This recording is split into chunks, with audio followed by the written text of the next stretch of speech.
I see the governor is on, but I do not see his on the, there, I got a bigger screen. Hey, Kevin, Good afternoon, Governor. I've been in that shop. Yes, yes, you have, with the Hey, I'm Secretary of gonna send you a Agriculture picture. and others. I got my international back finally, my Scout. I'll send you a picture when we get done. All right, great, great. Well, it is noon and we always start on time with Minnesota Farm Bureau events. This is our last scheduled summer shop talk, and in my background is my shop. I have spent the morning in the shop. If you don't believe me, the St. Bernard will vouch for me. That was the only one with me all morning, but trying to get ready for fall. Fall is coming quicker every day, it seems. So just a few details before we get started. We're certainly honored to have the Governor of Minnesota, Governor Tim Walz, as well as the Agriculture Commissioner Thom Petersen. We'll have some opportunities to have some conversations with both of those gentlemen. 4 questions. We've got some different options. Depending on what you're using, you should have a Q&A box, so feel free to put it in there. Feel free to use the chat function if that's more comfortable for you, or if you're on the phone, which as we're getting into more and more field work and other things around the farm, if you're on the phone, you need to do *9. We'll get you in the queue for some questions. And what we're going to do with questions, the best we can, is try to combine them, get them organized. So feel free to type in your questions at any point. So without further ado, it is my honor to introduce an elected official that's not only been in that shop, but been on a John Deere combine and understands precision agriculture and all the things farmers go through. Governor Tim Walz. So Governor, if we could have some comments and then hopefully some time for conversation. So Minnesota Farm Bureau, welcome the Governor of the state of Minnesota, Governor Tim Walz. Governor, please. Well, thank you, Kevin. I'll keep it short so we can get as many questions as possible. I wish I was with you in the shop. We've had some great meetings down there. You hosted Secretary Perdue. A lot of good conversations have happened in that shop, as I'm sure all of your members on the same thing happened. You're right. This morning we woke up, it felt like fall. Harvests around the corner. It's usually this time of year we're focused more on weather, commodity prices, maybe talking trade. But this year's not been like any other year, and I know there's been a lot of anxiety and a lot of stress. I do think it's important to give a big thank you to all the producers. If you recall back early in the early days of March during the start of this pandemic, one of the real concerns that was out there was, were we going to have enough food? And I think a whole lot of people figured out that food doesn't magically appear at the supermarket, and a lot of things went into that. It doesn't necessarily mean that they've helped create policies that make it any easier on you, but I do think your neighbors recognize, as we always try and highlight, with so few people involved in agriculture and so many people counting on it, it's really important that we build broad coalitions and that our policies really work and work for the long run. So grateful to all your members. Really glad to be joined on here, not just with you and your members, but with Thom Petersen. I hope someone who's showing folks that he understands this industry, has the ability to bring folks together. And in a time of pretty heated rhetoric, it's good to have somebody like Thom Petersen that's just interested in what's best for Minnesota to get it done. So I'm glad to be on here with him. And Kevin, go right ahead on your questions. Well, Governor, I had to tell you, for a keynote special guest, that's been the shortest segment from everybody. So really appreciate that. I know we do have a lot of folks on, both on the phone and on the Zoom webinar. I know we've got other elected officials, it looks like, on our list. We've got representatives from other ag groups. We've got some FFA state officers. I'm not going to introduce anybody because I know I'm going to forget some, but I guess I'll start off as we're waiting for some questions. One of the things that certainly you've been active in, and I've had the opportunity to serve on the Governor's Biofuel Council, and as we're looking at our weather, climate change, emissions and everything else, as we're looking at different things, I'll use the word California Clean Car Standards. But the other part of that solution is certainly renewable fuels. I know you've been a champion on renewable fuels. Minnesota has led for many administrations with ethanol, biodiesel, and where we're at. Certainly there's a push to go to E15.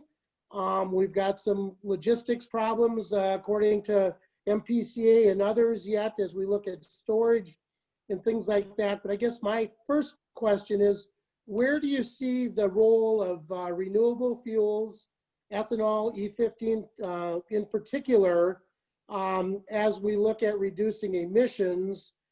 And is there any possibility that we can see some movement on that sooner versus later? So Governor, please. Yeah, well, first of all, I hope so. And I want to thank everybody on here. It's no secret, I have been a fan of biofuels since it first came on. This is Midwestern ingenuity. It creates jobs. It creates local markets.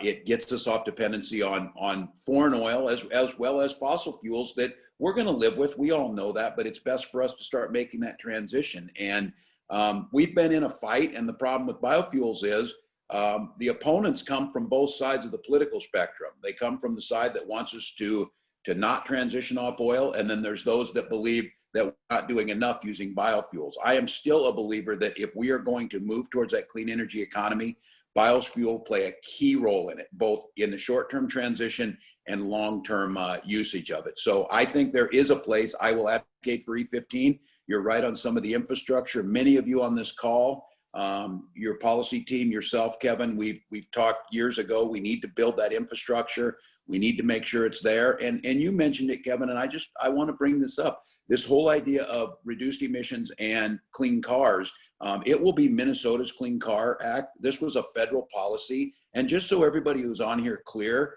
what it does, it allows the market to work better. Here in Minnesota, we only have access to about a dozen hybrid or predominantly plug-in vehicles. When we open this up, it opens up more of the market. If you're not wanting to choose that, then buy your F-15 or your Silverado. What I'm saying is, if we're truly going to get to this self-sufficiency on energy, move off predominantly carbon-based fuels, it's going to be a double focus of allowing the market to move towards some of these renewables, but the market that's already here is biofuels, and biofuels play a key role in transportation. They're central, and many of you have heard me say this, the biggest proponent of biofuels is the Pentagon, of trying to make sure we're one of the biggest users of fossil fuels. It just makes good sense to move towards that. So I'm hopeful. We'll propose E15. I don't know if the commissioner wants to say anything. We need a couple champions in the legislature to just help us get that through. We'll sign that into law any day. Well, I appreciate that. And one of the things I think many in agriculture, as we hear from Farm Bureau members and things like that, we're certainly concerned about climate change and emissions and things like that, but also have some concerns that could get done first, and biofuels, takes a while. A lot of us used to working with the government, especially USDA at the Farm Service Agency. Everything we do there, we kind of do in alphabetical order. Any chance we could do B before C, biofuels before clean car standards? Yeah, no, I think that's a very valid point. And I think with this group, one of the things that I think would help build this coalition we need is for those things to move at least simultaneously. So I agree with you. I think trying to make the case, because I understand, and Kevin, you've been great about this, of making sure we don't overstep, making sure that things that are just theoretical rather than the really practical side of it. But the one thing you've not allowed is for our producers to be pigeonholed that you don't care about the environment. It's your land. You've been on it 100 years. Your family's there. These things matter. So I talked about it with the buffer rule. Commissioner Petersen's heard me talk about this. We need to build trust back with people. It's not as if people are opposed to some of these things. They're opposed to when they're done without their input. They're opposed when it doesn't feel like we're moving. So in answer to your question, Kevin, is yes, I think it is important to move those things together. I think it's important that this is not an either or, it's both. I have focused on that our transition towards clean energy, both XL, and those are moving without us doing anything. But in the transportation sector, we're not going to do it without biofuels. And my role as chair, of the governor's biofuel, trying to convince people that this is clearly the way. This is clearly the way that is a win-win for producers. It's a win-win for the environment, and it's a win-win for consumers. And so I'll answer to your question, and Commissioner, we'll work together on this. We do need to move those together. What you don't need to see is we don't need to move a clean car, and you're still wondering what's happening with biofuels. I hear you loud and clear, and that's a fair point.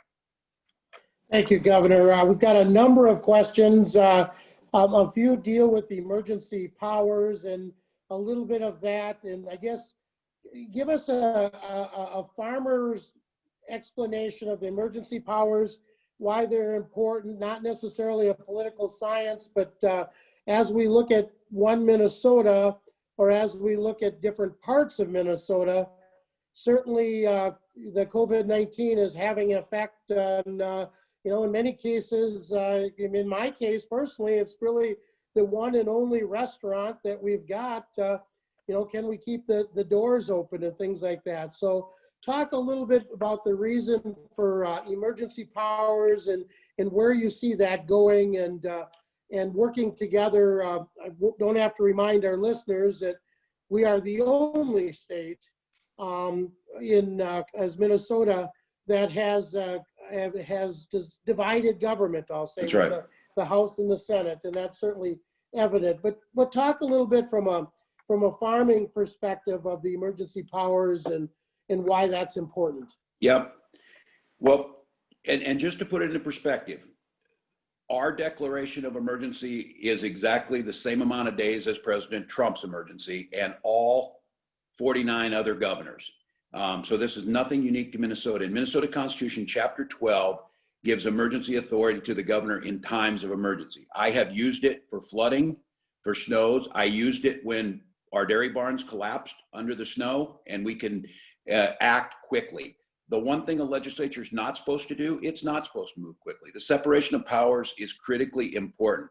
What Chapter 12 in practicality allows me to do is to move procurement faster to get masks, is to suspend some of the rules around trucking weights, for example, or allowed me to move money to dispose of hogs when we needed it. It also allows me to implement health standards that are agreed upon, things like the masking mandate. And when it comes to keeping these businesses open, nobody wants that more than me.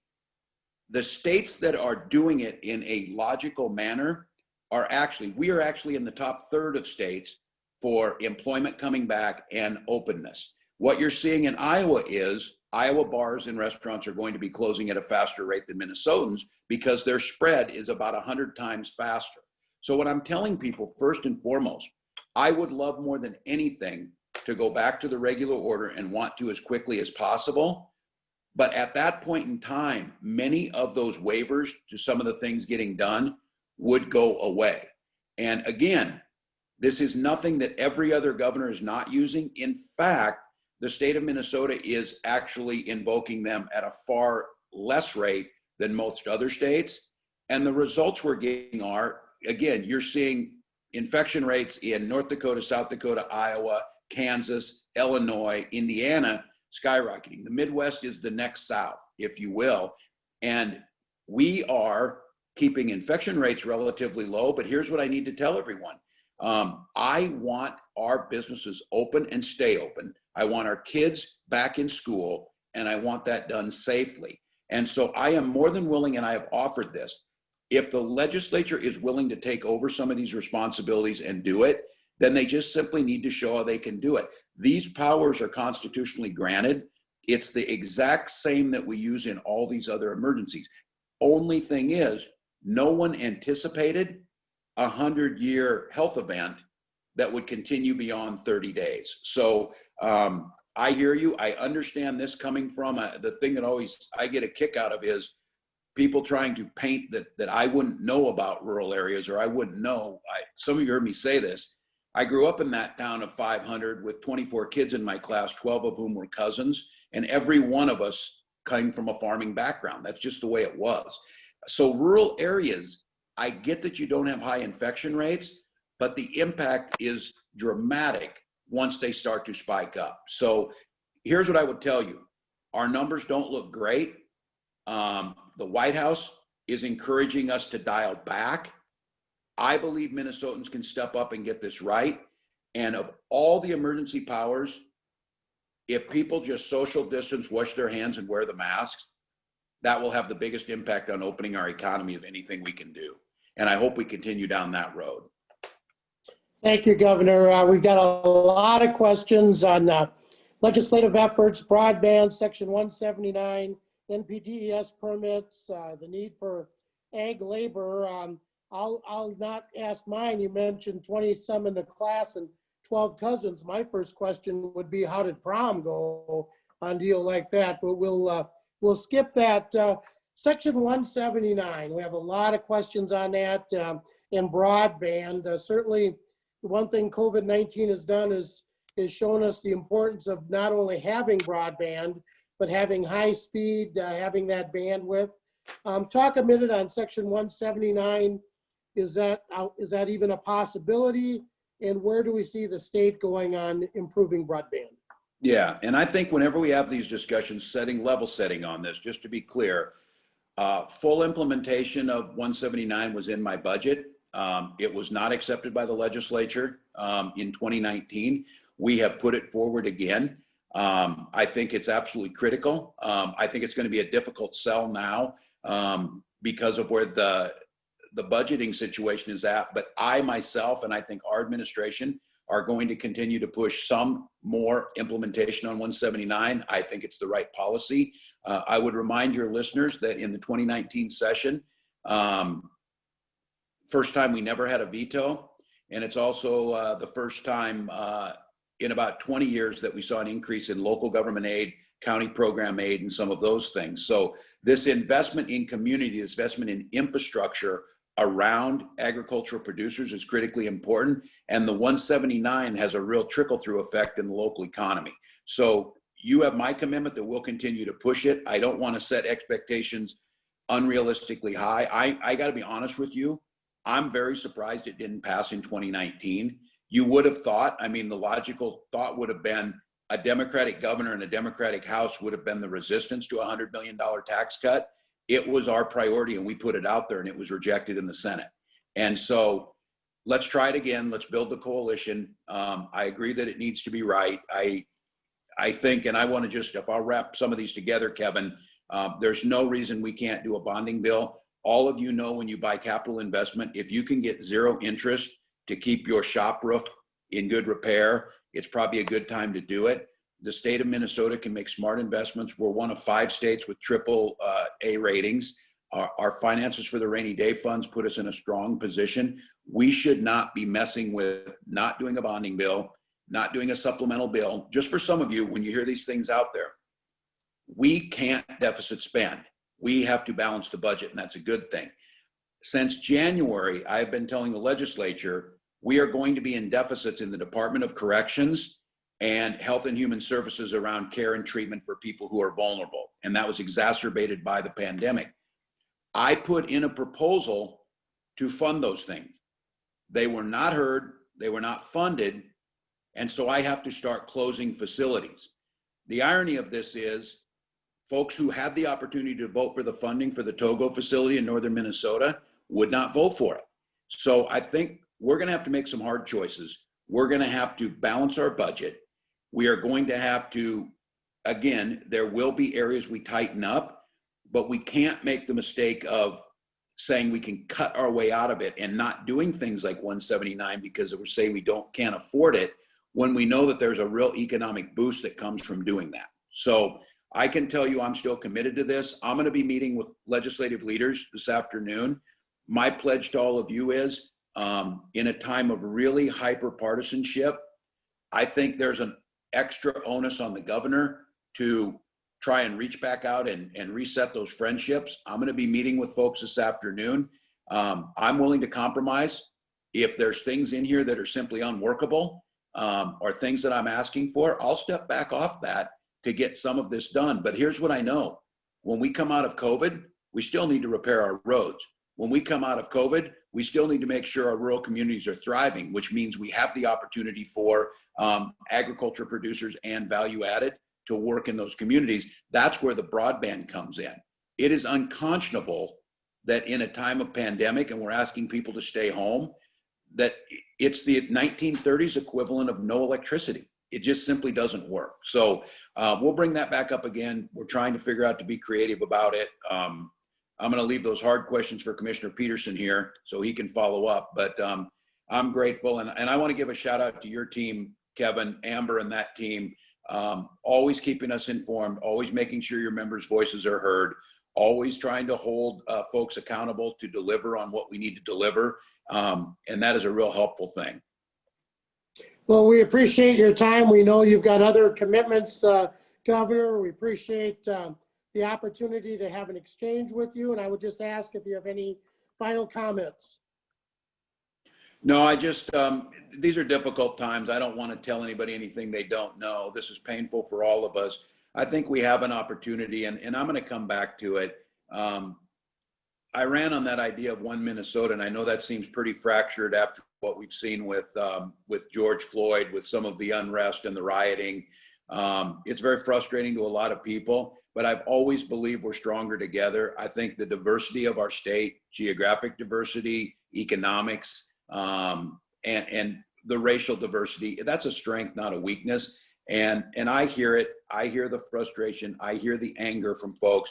I think our children expect us to try and fix this. And I recognize as governor, I've got to go above and beyond to reach the handout to try and make amends. And I'll continue to do that. So I appreciate all you do, appreciate Farm Bureau's work, and just sorry we couldn't be together. And it just wasn't another year without Farm Fest, I can tell you that.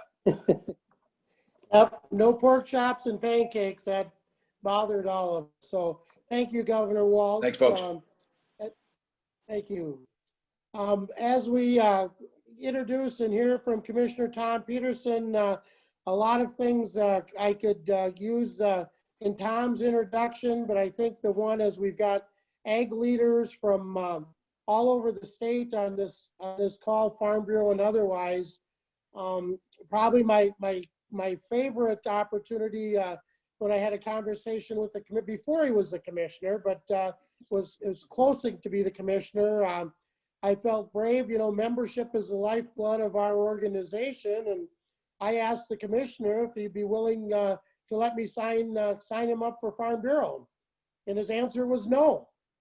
And I kind of thought to myself, took another sip of coffee. It's like, well, okay. And then I listened to his reason, and that was coming from Farmers Union, much like Farm Bureau, we both understand, all the commodity groups, how important our county structure, our local leaders and everything else is. And as the commissioner said, no, I'm not going to sign up with you. I'm going to sign up in my own county with my county leaders, as it should be. And I appreciate that. And I know that happened and it's done. So this time I'd like to not only introduce a Farm Bureau member, but a friend of Farm Bureau, a friend of agriculture, Commissioner Thom Petersen. Commissioner, please.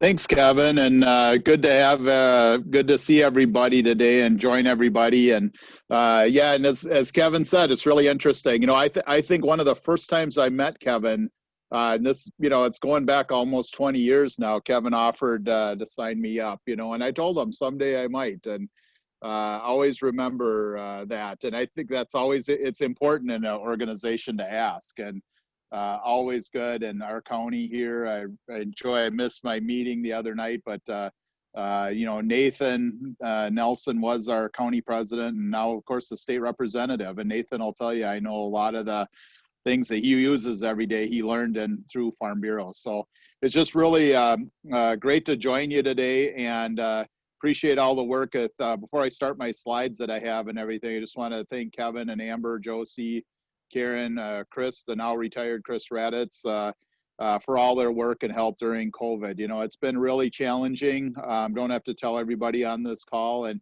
you think about, as the governor said, the food issues we had right away with COVID. You know, we didn't have meatpacking problems right away. We had a problem where we went from eating out more than 50% of the time for the first time in 2019 to eating at home 80% of the time. And that really tipped our food system upside down. And we had plenty of food. It was just a question of getting it to the different systems and changing our plants around.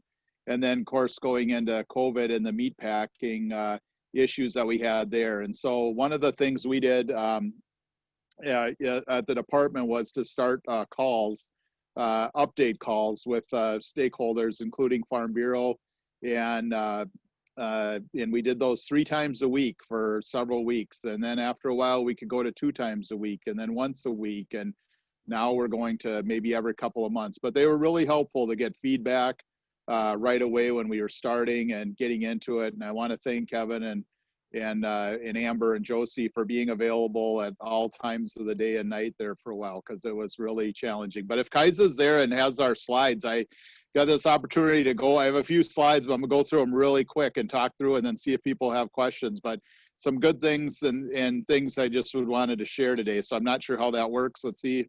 She's started it. Okay. And we can start our first slide. Just as the governor said, we're continue to work on, a lot of our issues with masks. And as we work through our businesses, our main things that we're looking at right now will be wineries, some of our brew pubs, things like that we're kind of going through. I wanted to talk a lot about, we talked about the livestock processing is something I kind of put these slides in, and what I hear from Farm Bureau members is kind of some of the things I picked for these slides.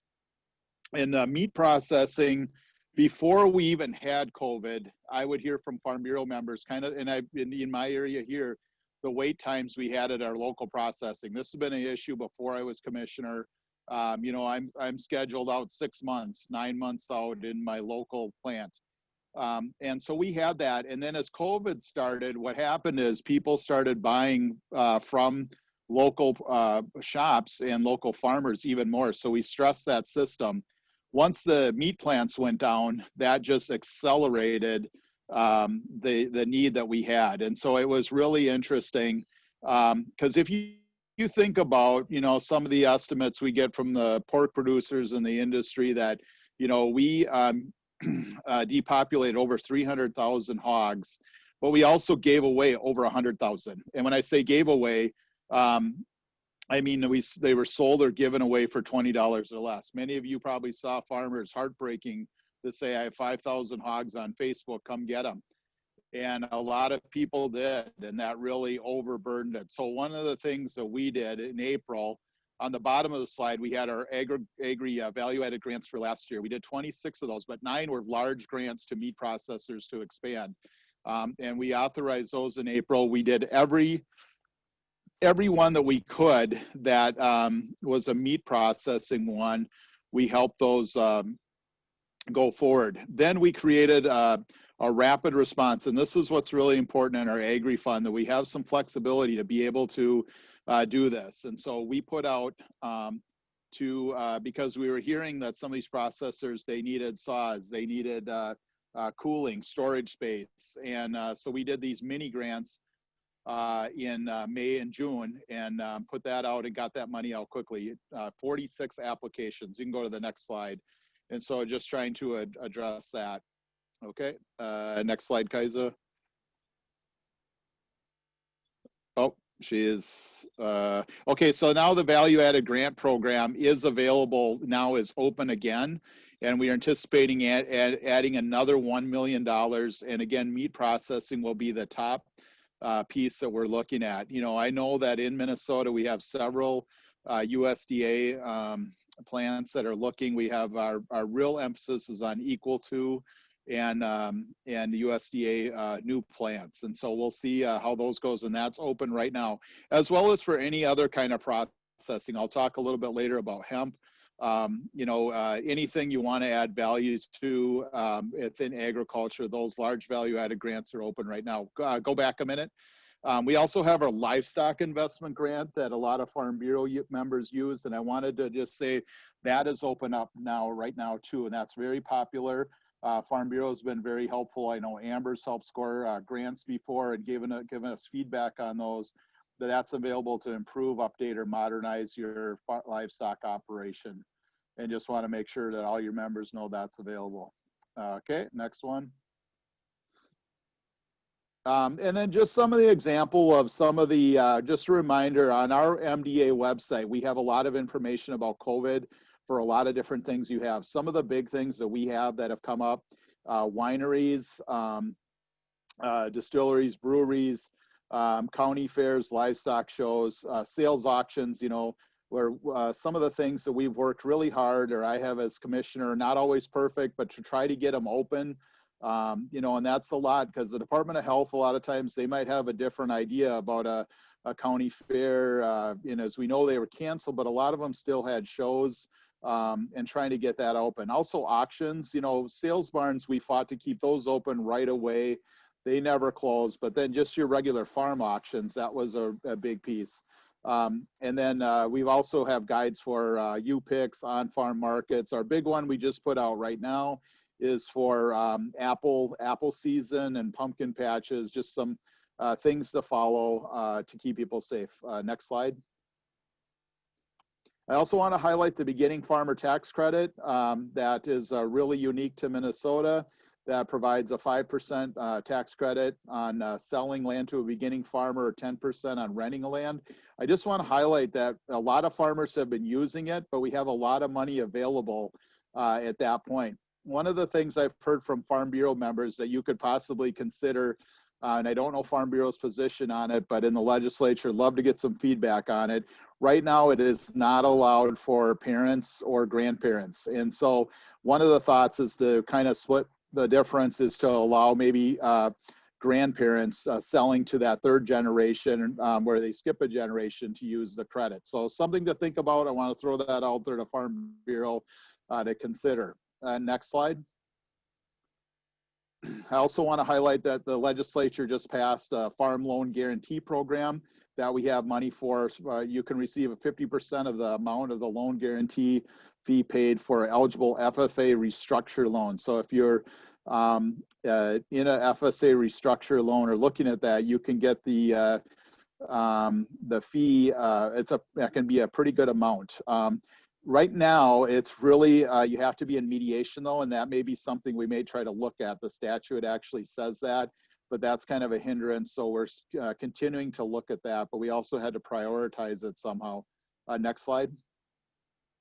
And then I also want to highlight our Rural Finance Authority. Farm Bureau was really helpful early in the session in supporting our request for the legislature that they approved $50 million in bonds that helps fund our Rural Finance Authority. I really encourage everybody on the call to check this out. If you're a leader of an organization or anything, make sure you're helping us promote our RFA. Our beginning farmer loan is by far our most popular loan, but also our ag improvement or restructure and livestock and expansion loan. And also our disaster recovery loan, which is something Farm Bureau also helped us support at the legislature. If you had a COVID-related loss, that is a 0% interest on the RFA portion of the loan. And we're starting to see quite a few applications in this. So if you have a loss, which most farmers could relate a loss to COVID-19, you want to check that out. One other thing I want to point out on all of these loans, as the governor said, we just had our bond sale in August. We had our best bond sale we've ever had at the department. We are going to be able to slash our interest rates almost in half on all of these loans. And that is really good news and something that we're really going to want to promote. Next slide. The Farm Bureau also strongly supported our grain storage safety cost share that the legislature just passed, and Farm Bureau has always worked on farm safety and been a leader in that. We have $50,000 for a one-time appropriation. It reimburses 75%, and you can see there on that. The information is on our website, but you can get up to $400. A lot of interest in that. And I just want to highlight that and have people want to check that out. Make sure you're sharing that with everybody. And we want to see what the interest in there. But we really need to keep the ball up in the air in farm safety. Again, knowing that we had 10 deaths, unfortunately, in the last year or so in bins and silos. Next slide.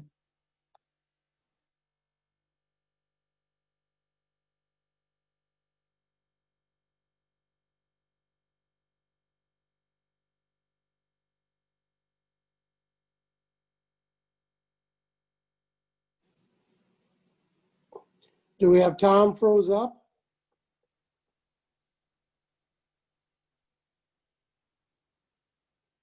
Yeah, I think we lost him for a second. Always a good reminder about the need for broadband across the state. We'll give him a second and see if he can join back in.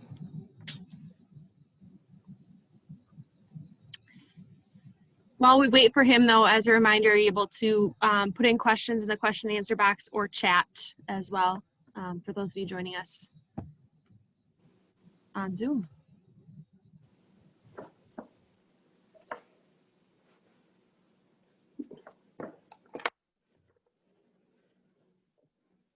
Now I've lost Tom completely. So, and right as we're into the hemp program.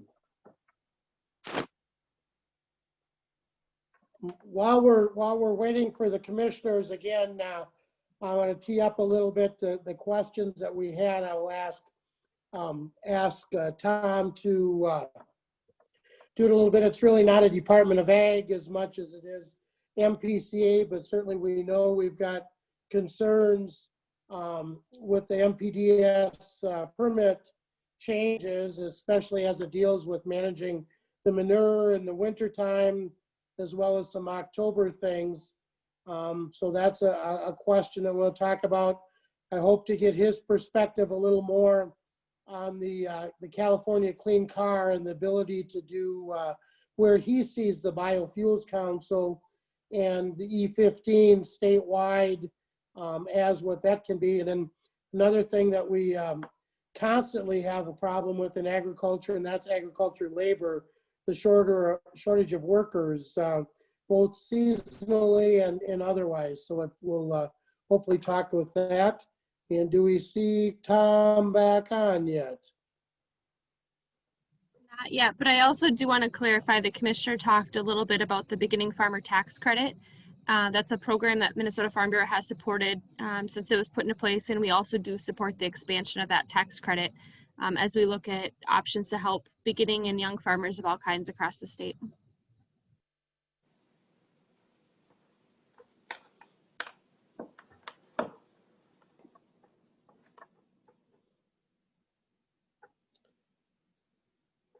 While we're working on our technical things, I know we have the state FFA president, Ben Olander, on. I'm not sure if he's on Zoom or if he's on a conference call, but Mr. President, if you can hear us, would you like to make a few welcoming remarks on behalf of the Minnesota FFA? I know FFA Foundation, we just had the telethon, and there's the commissioner back. Can you hear us now, Commissioner? It's connecting to audio. Can you hear us now, Commissioner Petersen? Yes, sorry about that. Great rural broadband. So I should have put a broadband slide in. So thanks for just picking it up there. It looks like you just kept walking through, but sorry about that. I had to switch internet, so apologize. But did you talk about hemp? That's good. That the main question, I think there is just that we continue to grow our hemp program. You can see the applicants, 567. We're really trying to put emphasis on growing for fiber and the seeds. So that's a big thing. Next thing.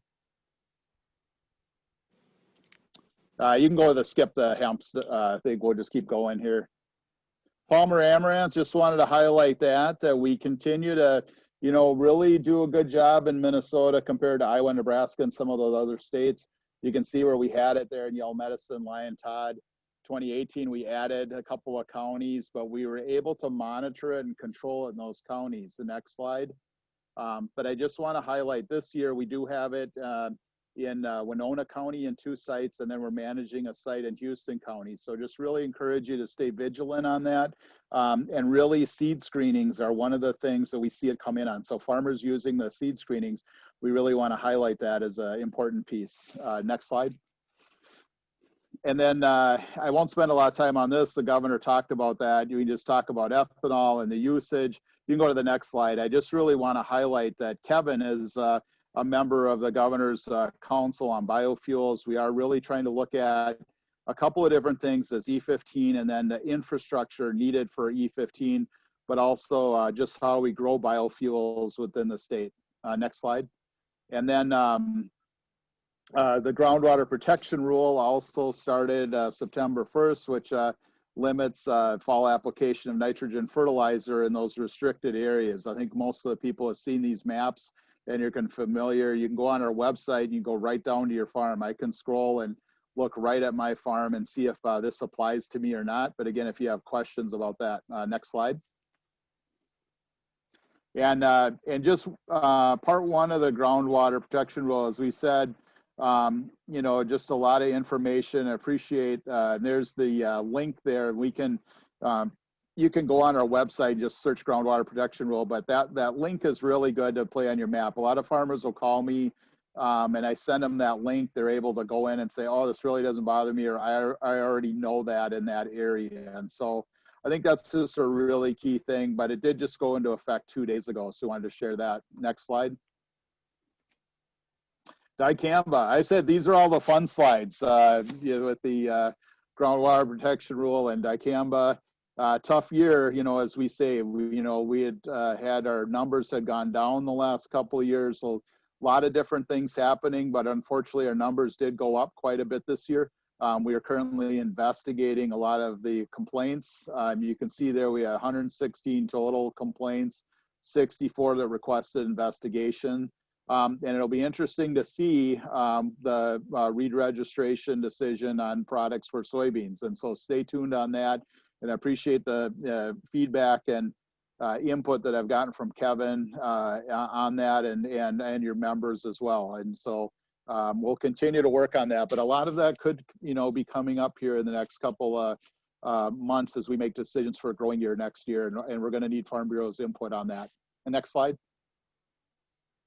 I also want to just highlight we have an emerging farmers working group that we're trying to grow farmers. Anybody, I always say anybody that wants to farm in Minnesota, we want to provide that opportunity at any kind of level, shape, size, and so we do have a working group that we're putting together. We're looking for 15 to 20 members that will advise the MDA and really looking at our programs that we have and really trying to help people get into farming. Next slide. Thank you. All right. Well, good. Well, sorry about my internet. Again, I should have had a piece about rural broadband and in there and kind of went through those fast, but I just wanted to throw some of those topics out there that we're working on and glad to join you today. And if you have questions, glad to answer them. Well, thank you, Commissioner, for that information. We do have questions, reminding everybody, use either the chat feature, the question and answer, or if you're on the phone, *9 to put your question in the queue. So with that, Amber, I'm going to turn it over to you. What's the first question? Kevin, Commissioner, the first question is going back to kind of as we talked about livestock here in Minnesota, specifically some of the challenges we saw during COVID. The question is, we certainly appreciate the grant programs, but part of the issue becomes finding people to open processing plants. Is there a possibility of MDA or extension coordinating training for individuals to train people to process livestock, or possibly grants for people to get training? Yeah, thanks. That's a great question, and that's something we've been looking at and working on for quite a while, is that, it's great to, workers just in agriculture in general has just been a really tough issue, but the people learning how to butcher and process is really important. And so we've been working with Central Lakes College, and they're working on a class, and they have kind of an initiative there, and also Southwest State, Minnesota, and has a piece there. And then just recently in the department, we've been looking at what kind of money we might have available, or some of our meat processing money, to also help train and really move some of those people into those positions, because I think that's a really interesting, but really we want to support those MinSCU systems that are starting to put something together. So good question. We had another question, which is very timely, just about broadband. Can you kind of talk about the future of broadband and kind of what we need to do here in Minnesota to make sure that all residents of Minnesota have accessible and affordable high-speed internet? Yeah, and I think that as you just saw, it's very difficult for me. And unfortunately, it doesn't happen. And I'm actually out here on my porch too, because I get better reception. I don't know what I'm going to do here in about a month. I'm going to have to figure something out because my wife and kids are inside. And a lot of you know that pain, as on that. And so really work closely with Commissioner Grove on this. It's really with Indeed. And keep in mind, Commissioner Grove comes from Google. He was one of the first 50 employees, I think, at Google. And for him, I just think it's really interesting to see like what we're trying to work on and trying to work on all the different strategies, but the trying to make sure that everybody has access. And for farms, it's tough because it's just like when we put in electricity, that farms a lot of times are end of the line. And so putting in fiber and running it out to these areas. And so we're trying to say just like equal access and making sure that farmers are really businesses and generate a lot of money, and it's important to have. And so it's just something that, is I'm more of now in a supporting role with Commissioner Grove and trying to keep that important. But I preach it every day. You guys all know it. Especially with working at home and things that we can do, and also the technology that farm just requires now operating. So good question. Thank you. And don't forget to get those questions in the chat and question and answer box. Kevin, did you have a question? Well, I do. I guess I'll ask the same question again. And again, I'm not sure if our FFA state president is on the phone or not, but I do know that he's still listening. Mr. President, do you have a question for the commissioner? Ben Olander, as our FFA state president. Yeah, can you hear me? Yes. Yes, we can. Go ahead. Perfect. So my question would be, so we realize that the average age of an agriculturist is gradually increasing. So what are some programs or funding that's going towards increasing those programs at a younger level? Maybe in ag programs or other programs across the state that are generally introducing ag to not only rural areas, but also suburban and inner city areas, so we can engage those younger agriculturists to become farmers someday and work on that farm. Yeah, good question, President Olander. And that's something we think about a lot, and I think all the organizations do. And, Farm Bureau has always had a lot of good leadership programs and trying to think of that next generation. One of the things that comes to mind that Farm Bureau has been also a very big supporter of, as is the department, is our Minnesota Ag in the Classroom program, and really encourage people to support that and look at that program.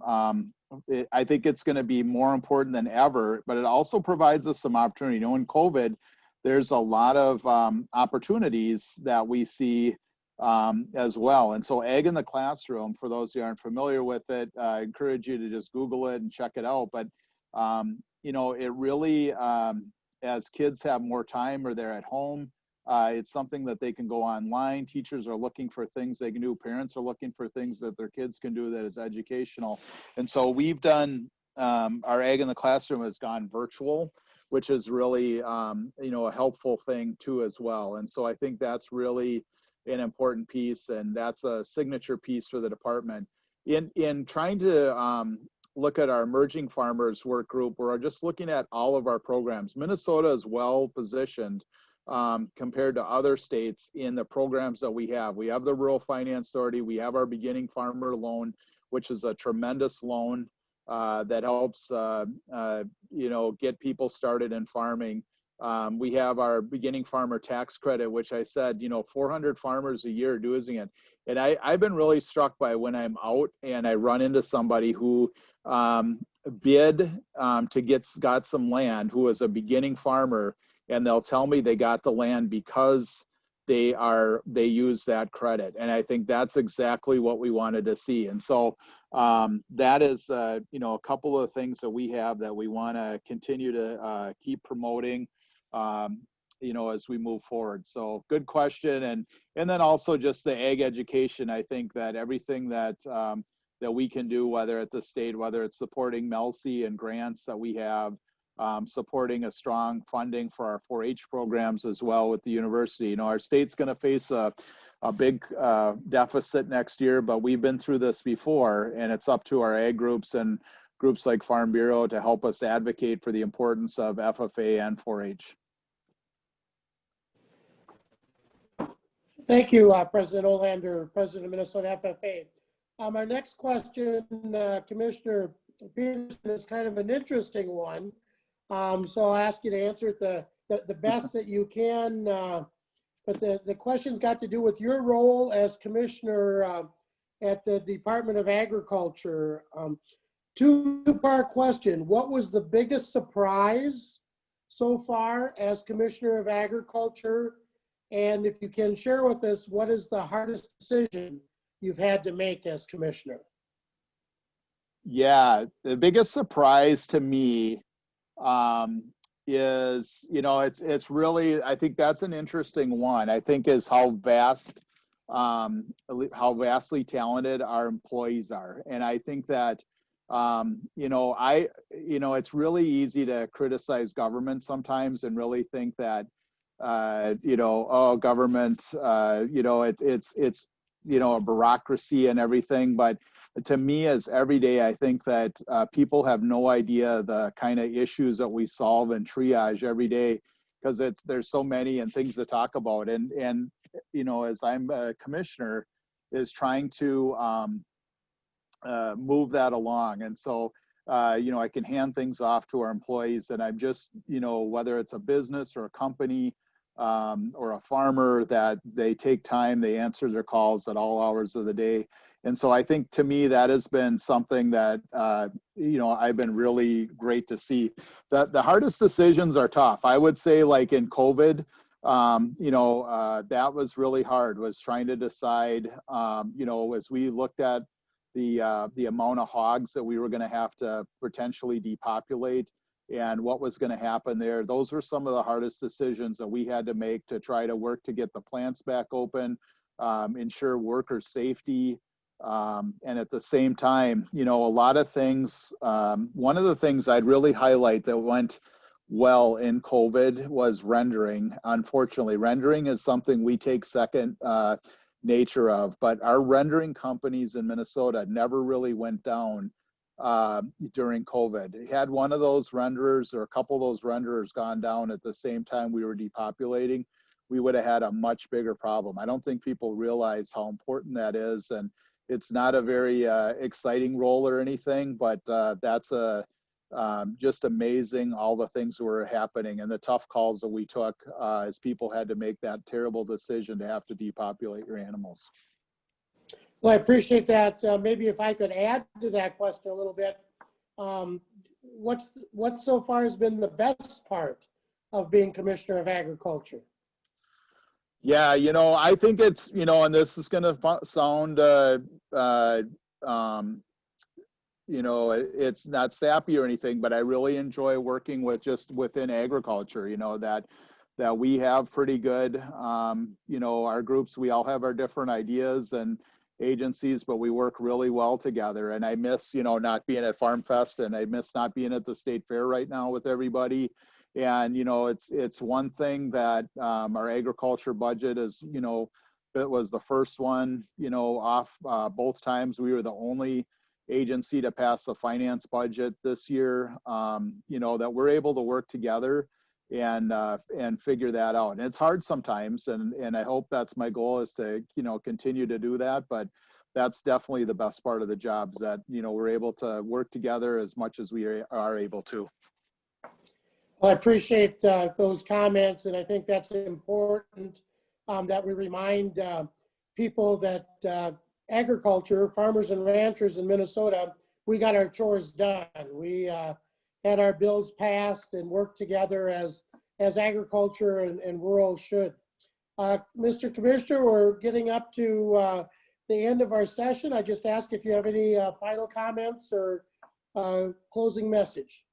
No, I just want to thank you again, the Farm Bureau, and thank all your members too. I really do appreciate that people reach out when they have a lot of the tough questions or ideas. You know, I try to make myself available, you know, and so always feel free to reach out to me or reach out to me through Josie, Amber, Karen, Kevin, you know, and because we need to hear. A lot of times if we don't know there's a problem, there isn't a problem, you know, and I'm out and about and everything, and I live in a rural area, but a lot of times it's, you know, something when Kevin can call and say, hey, what about this? But also it's helpful to hear directly from your members and chapters. And, you know, and again, too, I would just say, you know, as it's tough as we're in a political season that, you know, the more we can work together in agriculture, it is important to see that. And that's what you know, a general farm organization, it's a good thing and a bad thing. You know, you're kind of you have pieces at all different levels and farmers that farm all different ways. And so however we can do that, we'll keep working on it. So thank you for the opportunity today. Thank you, Commissioner. You know, and as we kind of wrap up this summer's version of Shop Talk, I too again want to thank our Public Policy Department, our entire Farm Bureau team for a great job of putting this together, this series. This is our last summer scheduled one, but we do have an opportunity, and it's hard to, you know, we end with the governor and the Commissioner of Agriculture. It's kind of great to have that conversation, but we did have an inquiry from another agriculture leader that would like to be involved in the Shop Talk. So it's my honor and privilege to announce today that in 3 weeks from today, September 24th, we will have a special Shop Talk. And our guest at that time will be the Secretary of Agriculture, Sonny Perdue. Secretary Perdue had certainly heard about Minnesota Shop Talk and wanted to use that as a forum for a town hall to hear from Minnesota farmers. So put on your calendars, Thursday, September 24th, 12 o'clock. Remember, I know the first thing you're thinking of. I'm going to be in the field. I don't know what I've got for service. This will be set up so you can do it over the phone as well. So again, want to make that announcement, more details to come, but we'll have the Secretary of Agriculture on Minnesota Farm Bureau Shop Talk. And with that, I'd like to turn it over to Karen Schaefer, our Executive Director, for some closing comments. Karen, please. Well, thank you so much, President Papp. Sorry, we have multiple people in one room. This always seems to happen. Thank you, President Papp. Thank you, Commissioner Petersen. You have been a delight to work with. And I was mostly working with you through the COVID on the beef side, and your leadership was really profound. So thank you. And I know the governor stepped off, but he too definitely had that understanding of agriculture and knew, you know, that you were representing most of our farm groups very, very well and serving as a voice for the industry through that very challenging time. So thank you for participating in this wrap up of Series 1, we're calling it. Thank you for those who stuck with us for the whole 8-week duration. And we are so excited for September 24th to get that wonderful, unique honor to spend time with Secretary Perdue. So think of your questions, think of things that you want to know, and watch for some updates on social media as to the details. But again, thank you so much for participating. I hope everyone has a wonderful day and a wonderful and safe Labor Day weekend. And not only a safe Labor Day weekend, but as we get into fall, closer and closer in the harvest, we're chopping corn, things like that. Farm safety is something we need to think about each and every day as well. So again, September 24th, 12 o'clock, Secretary of Agriculture. If you've got some questions, feel free to submit those to us at this point, and we will go from there. Everyone have a safe day and a great weekend. Thank you. Thanks, guys. See ya.